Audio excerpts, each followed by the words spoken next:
So normally when watching Lucky Live TV, you'd expect to see interviews with the likes of industry leaders in the electronic dance music scene like Carl Cox, Armin van Buuren, or maybe Pete Tong. But today, ladies and gents, I'm joined by a legend of music in his own right, Mr. Nile Rodgers. How are you, sir? Hey man, I'm well. Yeah, good man. You enjoying Ibiza so far?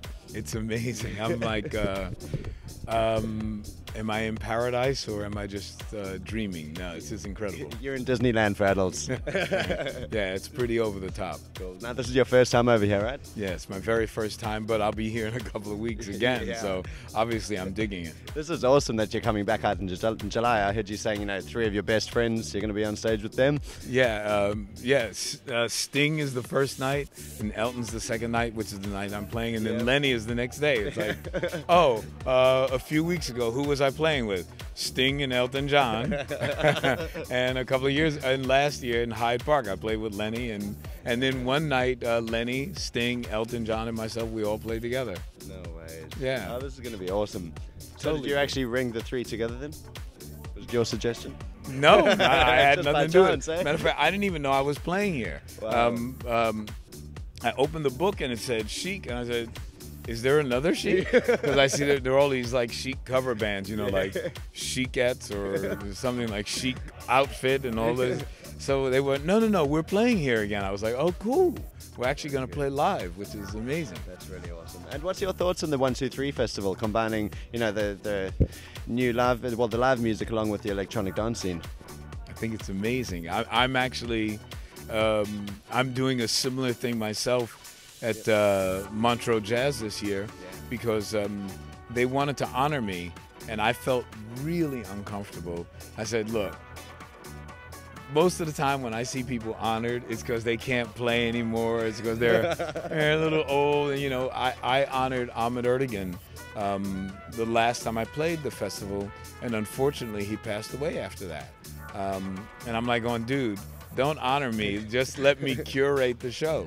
So when I thought in terms of something to honor, I thought, well, why don't I honor dance music, and why don't I honor how I got to where I am? And the truth of the matter is, what really changed my mind and what shaped me was when I heard 4 on the Floor. I had never really sort of heard that like that, except some kind of some calypso music. Some people had boom, and then some sambas and stuff, but nobody really had that bass drum. Yeah. And the very first record I wrote for Chic was Everybody Dance, and it had boom, boom, boom, boom, doom, doom, doom, boom, boom, doom, doom, doom, doom, doom, and it was that 4 on the Floor that kept it together, and it allowed me to be jazzy and cool. And I went, wow, you can almost get away with anything with this, And so I decided that I want to honor either 4 on the Floor or just the evolution of dance music from when I started until where it is now. So we have everybody from, I mean, the lineup is so huge I can't even remember it. And if I start naming people, I'm going to forget somebody and disrespect. But it's like we have, so you'll actually see how it all melds together because we're all cut from the same DNA. So you'll see Chic performing with, Groove Armada, Mark Ronson, Felix the House Cat. You'll see Ultra Nate. And my big thing that I can let the cat out of the bag now is, unfortunately, we lost Donna Summer and Robin Gibb. And so what I did was I put Tavares on the show because Tavares, their whole set are all Bee Gees songs. I mean, they were such a huge part of Saturday Night Fever. And so we have Tavares coming, and I bet you it's going to blow people away because Tavares puts on an amazing show, and you're going to hear all of those great Bee Gees songs done by the guys who did it in Saturday Night Fever. How cool is that? Yeah, so we're going to have that, and then we're going to bring it all the way up to today. As a matter of fact, I just met Scarlett Etienne, and I'm going to have her play. It's going to be an all-night party, and we're going to go from 8 o'clock at night until 8 o'clock the next morning, and then serve breakfast at Montreux. Where do I get my ticket? No, it's going to be ridiculous. It's going to be absolutely ridiculous. And I had been trying to get Donna Summer to perform with us because the only time I've ever worked with Donna has been live, and it was incredible. And you don't have to take my word for it. You just go on YouTube and see. Yeah. When you hear us playing, it sounds exactly like Donna Summer. And the most logical pairing in the world, to me, would have been Chic and Donna Summer. What kind of record would we make? I mean, we made, Diana Ross Upside Down, and I'm Coming Out in that record. But Diana was not really what you would consider a disco artist, whereas Donna Summer was the queen of disco, and Chic, we were considered a disco band, but we weren't really. We were an R&B band that played disco songs. So now what if we get a chance to actually work with a person who is called the queen of disco? Like, damn, what would that record be like? So we never got that chance to do it. And, Bruce was her manager. So we had talked months ago, because I've been curating this thing. I knew I was doing it for almost a year now. And when Bruce and I spoke, he said, absolutely, if Donna can make it, she'll be there. But I didn't know she was sick. So I didn't know that his words really had a lot of power. So I feel honored that if she could have made it, she would have been there. So we'll do some really great tribute to Donna. It's going to be mega. It's going to be a night like they've never had before. But that's not what we're talking about. We're supposed to be talking about this. That doesn't matter, man. No. We're just talking. No, it's just. We're just having a chat. But it's interesting how, when I came here and I could feel the vibe, that the music and the way that the crowds are reacting to the music is exactly the same way the crowds reacted to the music when we first started. The very first time I heard my song played in front of a group of strangers, this is exactly how it went. I had cut the record 3 weeks before. Yep.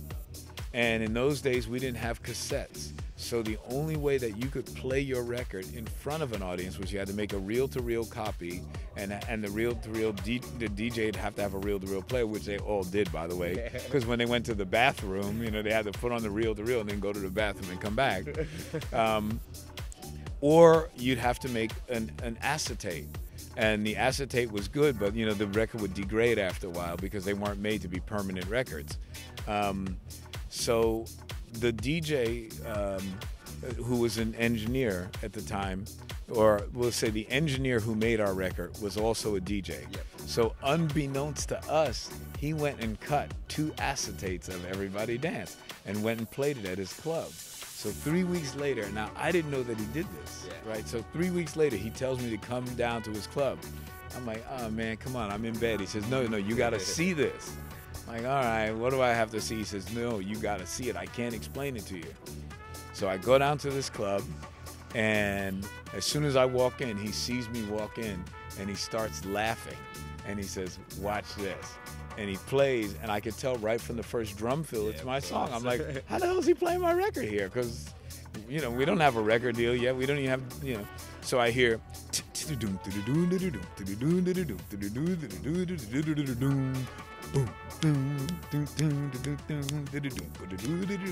and dig this. This is exactly what happened. Truth.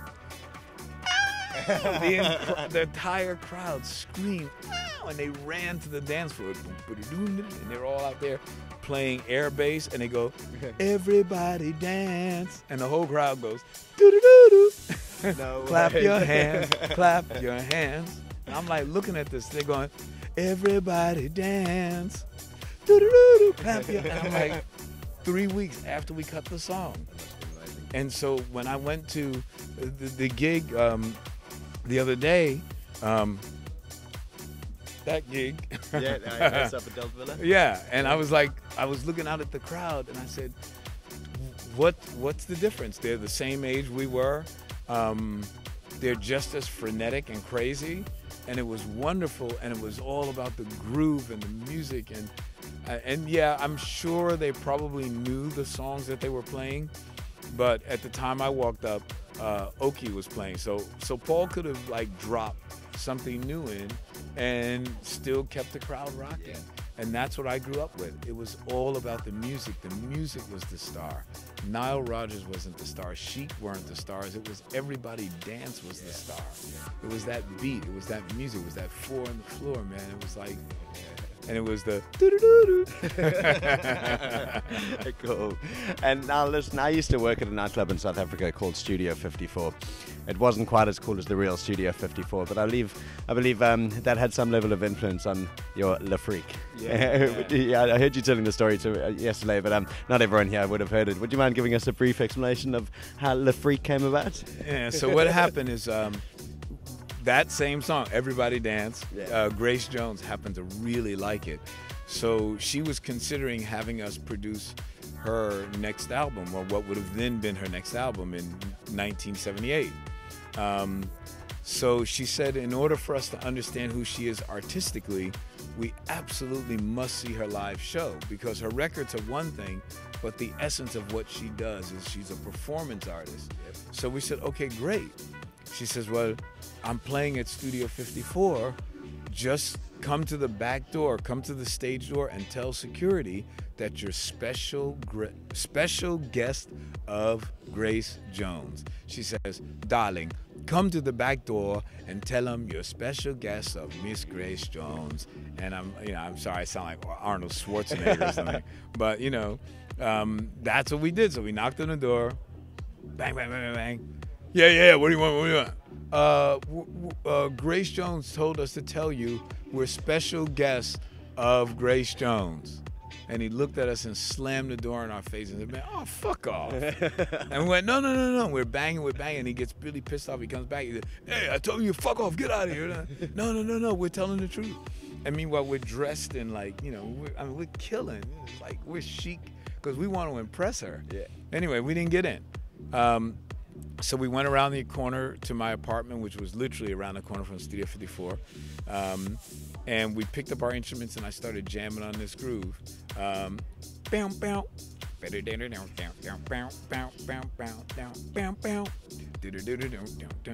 we went, aw, fuck off. Fuck Studio 54. Fuck off. And we were getting into it. We had like a couple of bottles of champagne. Fuck off. Fuck Studio 54. Aw, fuck off. And then we wrote a whole bridge.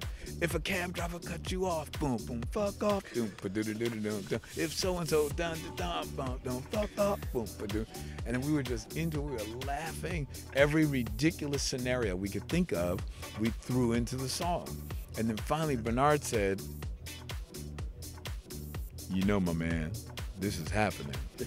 And I was like, Bernard, we can't get this on the radio. I mean, I know it's funny and everything, but who's going to play this except the most underground clubs? Because at that point we had a record and we had our first album. So now we had to do our second album.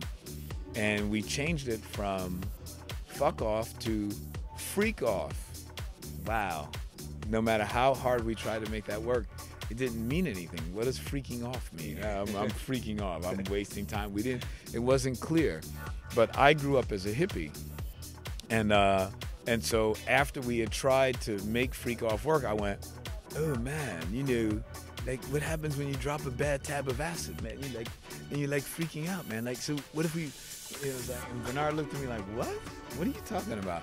And all of a sudden I grabbed my black union card. Hey, I'm sorry, man. You know what I'm saying? But, like, when you're on the dance floor and, you're freaking out, man. Like, and the girls, man, the honeys, and you're with your boys, man, y'all are freaking out. You know what I'm saying, man?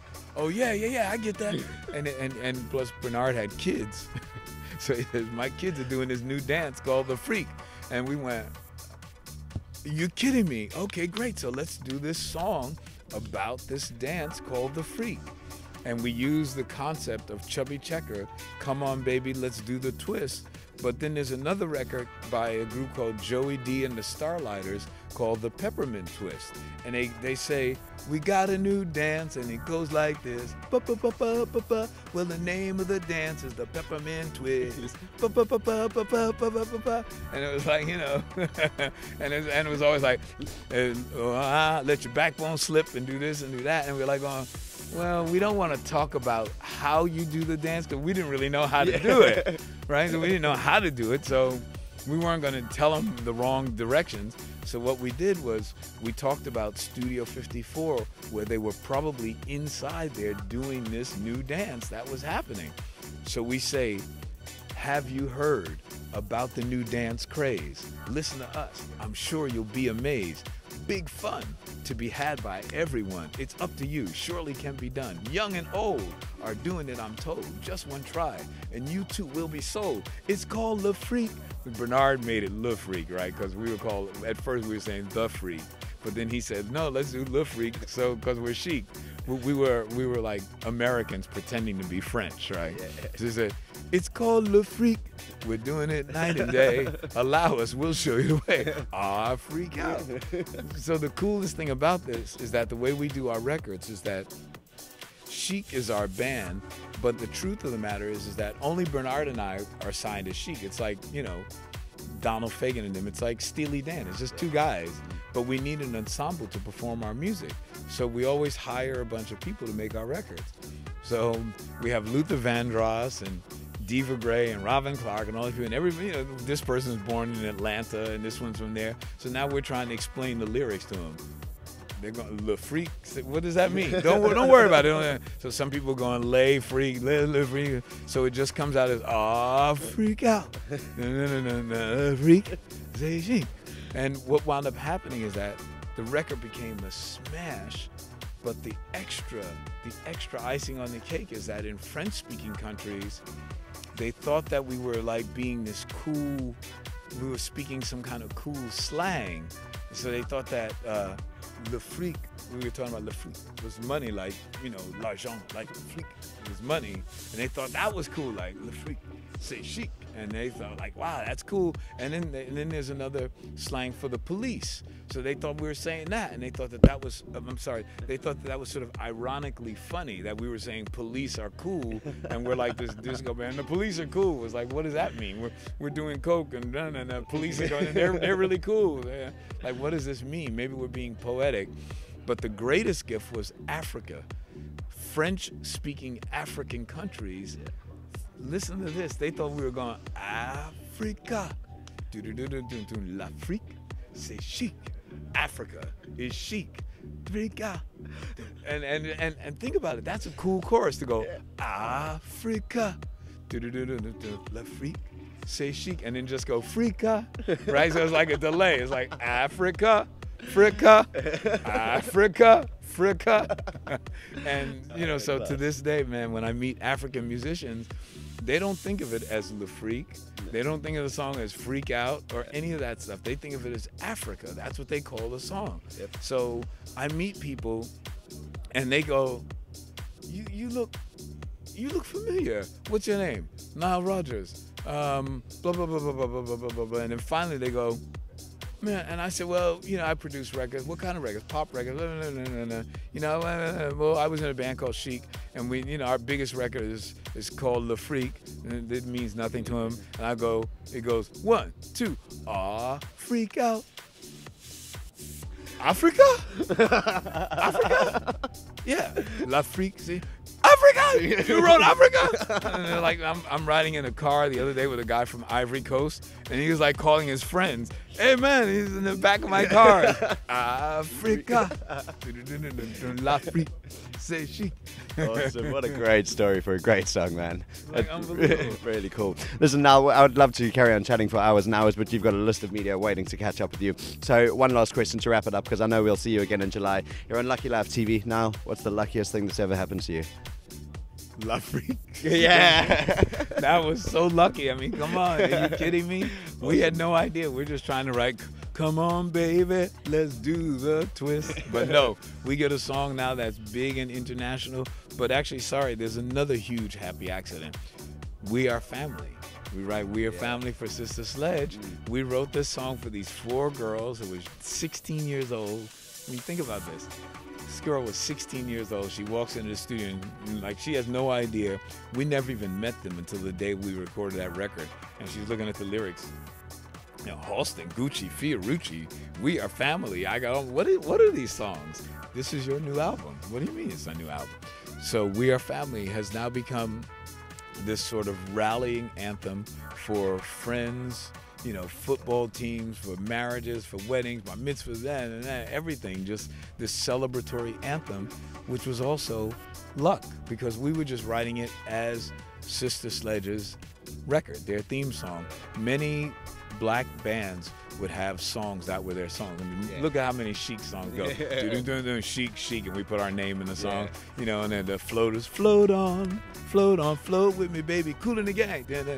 You know, KG, and like that's what, you know, we always have our bands that we come out on stage with, and so that was their big thing, and it accidentally became this serendipitous anthem of just, you know, friendship and, like, you know, that, you know, it's like we are family, you know, so I'm just a lucky man. There you go, living the lucky life, are you? I guess, because I'm still alive. That is luck. Yeah, the biggest stroke of luck, I'm alive.